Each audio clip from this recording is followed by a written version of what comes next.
So we saw now what is Indo-European and where to locate English or the Old English in the Indo-European family of languages.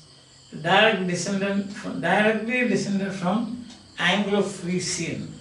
So far we have come.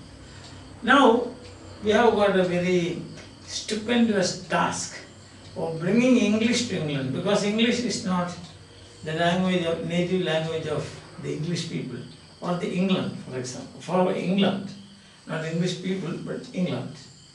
Because England there was inhabited not by the ancestors of the present speakers of English. Understand? They were invaders. They came to England sometime in 450 AD. So up to that time, what was the situation in England? If you briefly narrate, we can say, if you look through the prehistoric mist of time, and also supported by archaeological research, you will find that the original inhabitants, like the rest of the world, were Paleolithic men. Paleolithic means Old Stone Age. Paleolithic man. Old Stone Age. People of Old Stone Age. That is sometimes 5000 BC or 8000 BC. No idea. But we are guessing. All the time we have to do that, because this is, I have told you, mists of history. Because the dawn of history, by the dawn of history, actually, what was the situation in England, we do not know. But we are guessing, and also being supported by the scholars and documents and so on. We say that the original inhabitants of England or Britain, they were Paleolithic men, Old Stone Age men. They had stone weapons, weapons made of stone, they had axe, and they lived in caves. They had a kind of language for communication. It can be bow theory language or ding dong theory language. We have seen in the origin of language, or gesture theory language. Some such thing anyhow they have. And then after something they became extinct, and their language also became extinct. They were cavemen. See. Then you have got the second group of people, Neolithic men. That is Neolithic means New Stone Age. It is Old Stone Age, that means New Stone Age. So they were a bit more, we can say, as their shape was better. Nobody has seen any one of them, but we are imagining. They knew elementary agriculture. They domesticated animals. So that means it's improvement. No? That is, it must have taken years, we do not know.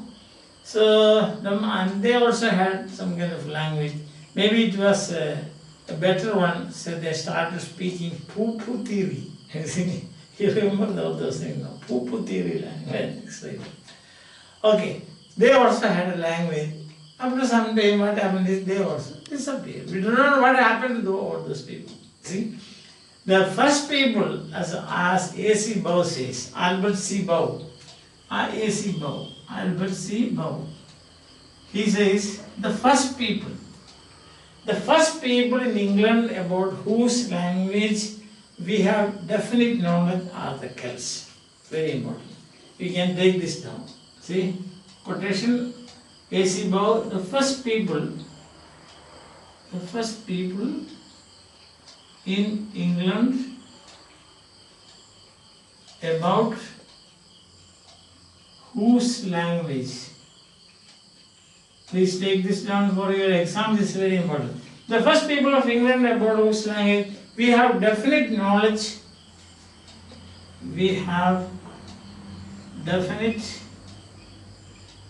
knowledge are the Celts. See. Very important. This is a quotation from A.C. Bose, History of English Language. Now, this is key. In this discussion, this is the key. The first people in England about whose language we have definite knowledge are the Celts. Celtic was the first Indo-European language spoken in England. Now, do you understand why we were tracing the descent of English and also trying to find out how these language groups are related? So you can say the parent language is again Indo-European. For English also it is Indo-European. So Celtic was then. Celts, from where did they come? Where were they before coming here? Some of them were already in Britain, in Great Britain. It is Great Britain. And many came from northern part of Italy and from France, Gaul. The old name of France was Gaul, G-A-U-L, Gaul. So that's when Caesar's Gallic wars, it is said. Caesar's invasion of France is a Gallic wars. Gallic expeditions of Caesar, Gallic wars. So Gaul, that was the G-A-U-L, that was the old name of France, Gaul. So, Charles de Gaulle, a famous general of France, you remember, no? Charles de Gaulle. Yes. So de Gaulle means of France, de Gaulle. See? So that is the condition, the linguistic situation. First, the Paleolithic men, we have no idea, the Neolithic men, then Celts. So Celts came from western part of Germany, northern part of Italy. Some of them were Celtic was one of the branches of the Indo-European that was very extensively spoken, because the people were so extensively spread. Very simple logic, isn't it? A lot of the people they speak English. Then from Spain and from France, present day France or Goa. So you have got them. I say they were extensively spread and they came from different parts. Maybe their relatives, some of them were in France, in Britain, so in search of them, or there must have been some pressure. See, as a whole you can see, when we go through the history of the Celts were very peace-loving people. When the Anglo-Saxons came to England, there were Celts. But what happened to them? The Anglo-Saxons very easily pushed them to the hilly areas of Ireland and Scotland and Wales. So now what you find is that you have not only where the remnants of, as the remnants of Celtic language, you have Welsh, you have Cornish. Cornish is already extinct. Then Irish, and also you have got Irish and Scottish. In Scotland, some people use this Celtic language.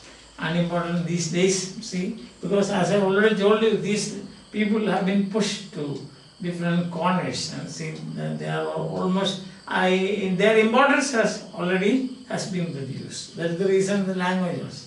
And the language had as in Gaelic and Britannic, two branches even those days. But now, so the Celtic language had two branches. Gaelic. Gaelic means the language spoken by the Gauls, means the Celts in Gaul or France, and Britannic.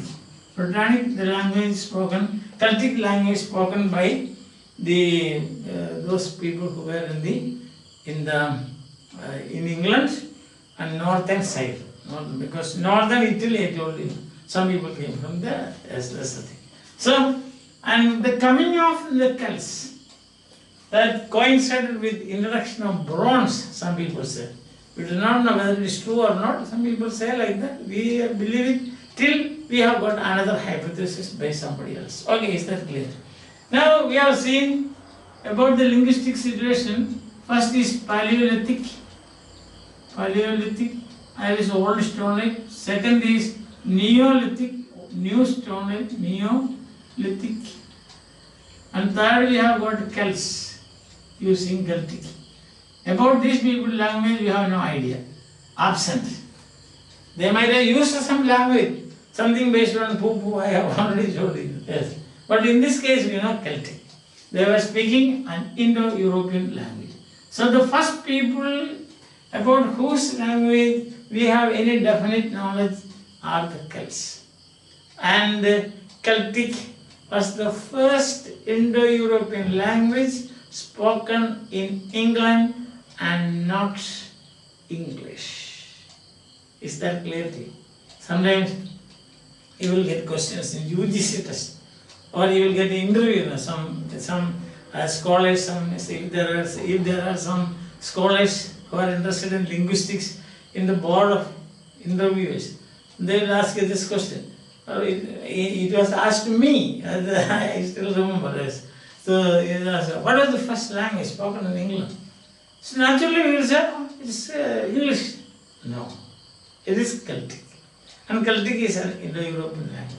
Understand that? Yes, you have to be careful about that. Otherwise, you will also, like me, will fall into that pit. Say that, I lost that job, I did not get that job. You see, I tried somewhere else. That's why I managed to become a teacher later. Okay, that's all my story. Why should I? My story is historical, not like the Paleolithic and Neolithic people. Yeah. Then the fourth, probably the most important.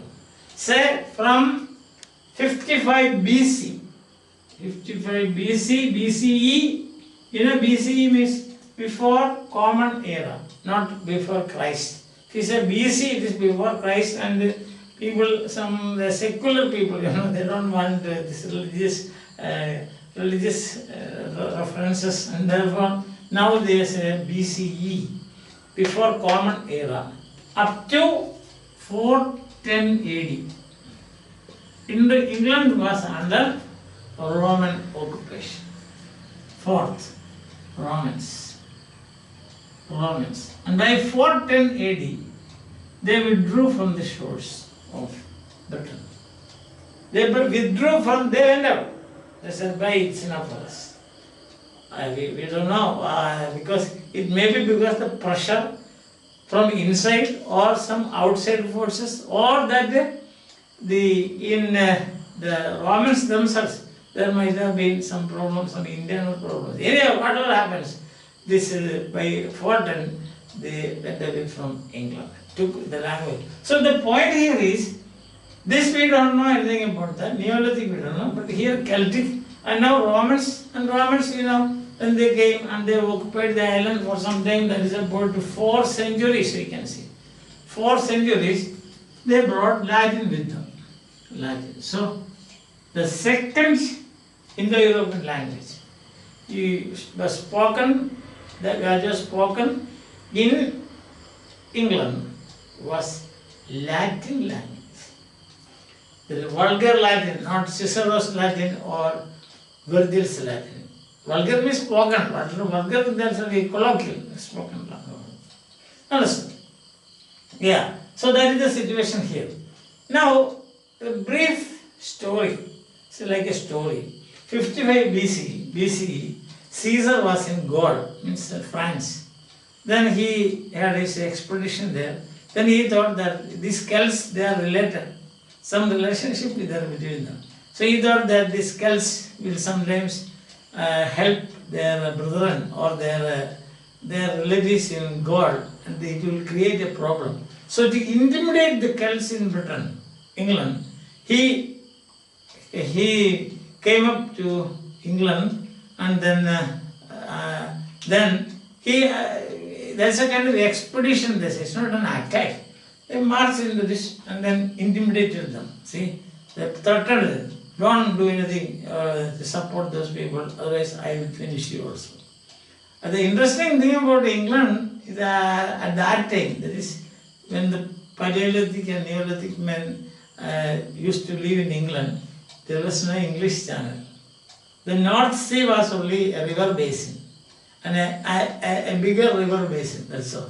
So it was, at that time, England was part of the continent. So it is very near England and France. So from France, that is Gaul, the Gallic wars of Caesar, from France came to England and threatened them. Just as when there is a class nearby and no teacher is there, the people are shouting, then this teacher from this class will go and say, don't talk like that. It is like that. Something like that, he can imagine. And he went back. It did not make any impact. And there is another reason also, because that was not a successful expedition. And then what happened is that, then after some day, that is in the same year, so he came as for second expedition.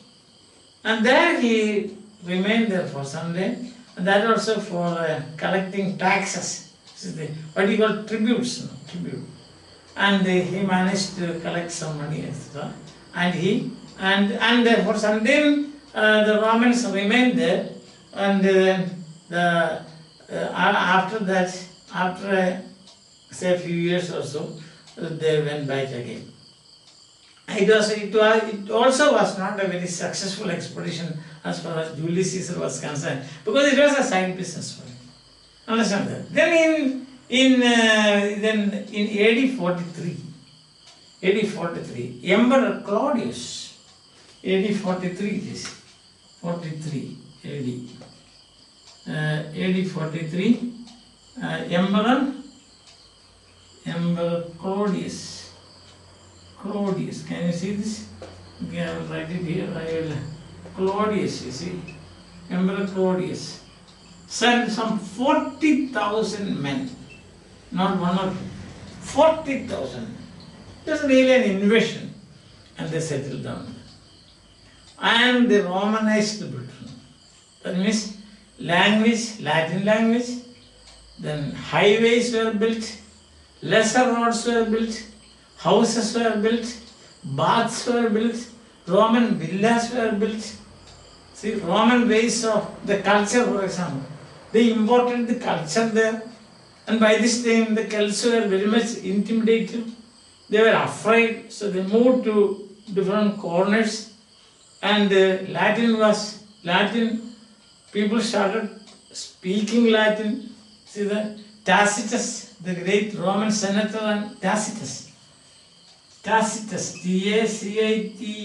Tacitus, the great Roman senator and historian, he testifies that in towns and in people living in the towns and those of the upper classes, they were eager to speak Latin, because Latin was the language of the conquerors. Therefore, it has gained some prestige. As it happened after 1066 in England, we are coming to that, when William Duke of Normandy conquered England and established his kingdom there, many people were interested in speaking French language. Now you remember that prioress, Joseph makes fun of the prioress, that is during the French occupation of England, and French she spake full fair and faitishly upon the scholar of Stratford and Beauvais, for French of Paris was to hear it unknown. French of Paris is a standard Paris, but she did not know that. To imitate or to show that she knew French, she spoke French as it was taught in the school at Stratford and Beauvais. That is in England itself. Could not go to Paris. So that is conqueror's language. You will have some special affinity, maybe for getting something out of them, or pleasing them, or supporting them, and so on. So the same thing happened in after 410 AD, yes, 43. After AD 43, when Emperor Claudius sent 40,000 men, they conquered, they mastered the land, and the people settled down, Romanized. The Romans Romanized Britain. In one sentence you can say that. The Romans Romanized. Romanized means their culture, entire thing. Like their buildings, then houses, then villas, entertainment, then what else you have got? Romans, the way of eating and drinking and all, luxury. Sorry. So such things were. So Romans Romanized Britain. That is the very simple sentence by which we can describe the whole thing. So this is 410 AD to, sorry, 43 AD to 410 AD. That's what we say. It is about 4 centuries. 4 centuries Latin. But Latin could not replace Celtic. So England became a bilingual language. That is, in up to say 4th century, you can say, 1st to 4th century, England became a bilingual language. What is bilingual means? 2 languages. See, 2 language formula. There some people spoke Celtic and the upper class people or the town people, they spoke Latin. This is what happened. And then the man who actually came and ruled over, the man who held the power was Governor Agricola. Agricola, yeah, his name was Agricola. Agricola, that's the governor, Roman governor. So he supported this, So about 300 years, that is about 400 years, you can say, 4th century. And during this period, Christianity also was introduced in England. This is a very important point. And the Roman Christians also spoke Latin. So for church purposes, they used the Latin. So Latin became the language, the liturgy. See that? This was the situation. So where is English? Nowhere. That's the point you should say. So when you go through the linguistic situation, we can say, till the Romans departed from the shores of Britain, England was a bilingual state, yes. Or the situation in England was 2 language formula. The natives spoke Celtic, Indo-European language, and the invaders spoke Latin, and it was fashionable for the people, the upper class people and the townspeople to speak Latin. This was testified by Tacitus, the Roman senator and historian. So if you say, just to see the whole thing in the mind's eye, you can see England, part of the continent, no English channel, the North Sea was totally a river basin, then Paleolithic men, we don't know language, Neolithic men, we don't know their language, then comes Celts from different parts of, some of them were already there, and from different parts of Europe, from Spain, from France, from northern part of Italy, western part of Germany, they came, they settled there, they were having a very peaceful life. At that time, expeditions one after another, 2 expeditions by Julius Caesar and 1 by Emperor Claudius. Julius Caesar came just to intimidate those people and he went away. And then we have got the Emperor Claudius in 43 AD, and you up to 410 this situation continued. So there are 2 languages. So you say there's a bilingual state, you can say, or bilingual colony, because it was the colony of part of the Roman, it's a Roman province up to 410, and we have got the governor Agricola, and during this period also you can see Christianization. Christian elements were introduced in England. They also brought in their liturgy. Romans Romanized the island, and so to say, it was a Roman province. But 410, by 410 AD, the Romans slowly withdrew, retreat. See that they sounded the retreat, and they went from there. And this is during this gap, 410 and 449 to be exactly. That is the gap. Then there is nobody there, and as I already told you, these Celts, they were very peace-loving people.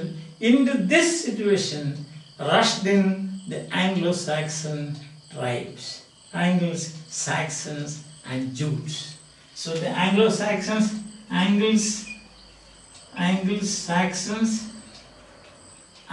the Jews. So these were the 3 tribes. Belligerent, warlike people. Yes, they were warlike. Teutons, Germans. They were Germanic tribes. Listen, and they brought with them the Germanic language. And you remember in Germanic you have West Germanic, see, and finally we come to the the one that is Western branch and so on.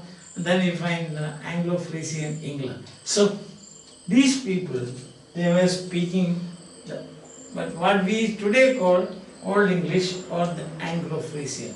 It is from this and their using of Anglo-Frisian what we get today the English language, which is now spoken throughout the world. Global language, IELTS, TOEFL, OET, all these things you can see how many people are now in different parts of the world, how many. But remember, English has only just 17 centuries of 17, just 17 centuries, 1700 years of existence in England.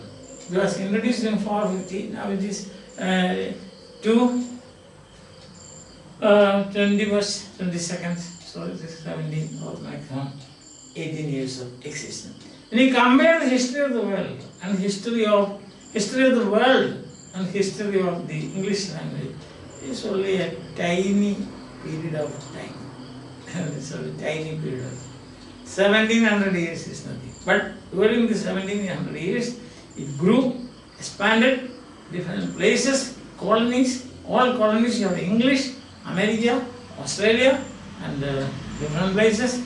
Today it has become by divine providence or by human effort or by luck, we do not know, English has become the global language. English has become the language of communication in the global village, that is the place where we live today. Understand that? So that is the linguistic situation. Now 2-3 points you to remember is, the first in the European language spoken in England was the Celtic language. The second one was Latin. In Latin you have got artists like Caesar, then you have Emperor Claudius and Agricola, Governor Agricola. And then we saw that then finally they left and these people came. And here begins Old English period. And Old English period is the periods in history of English language. You have Old English, you have Middle English, you have Modern English. These things we will see tomorrow or in the next class. Till then, till we see again, bye. Have a nice time. I hope you are following and enjoying and you are anxious to know about the history of the language. Now you are speaking history of the language in which you are competing for IELTS, OET, TOEFL and other kinds of examinations and competitive tests and so on. Therefore you are anxious, but you wait for 1 minute. Tomorrow or day after tomorrow we will have the next class. Till then, bye. Have a nice time. Take things easy.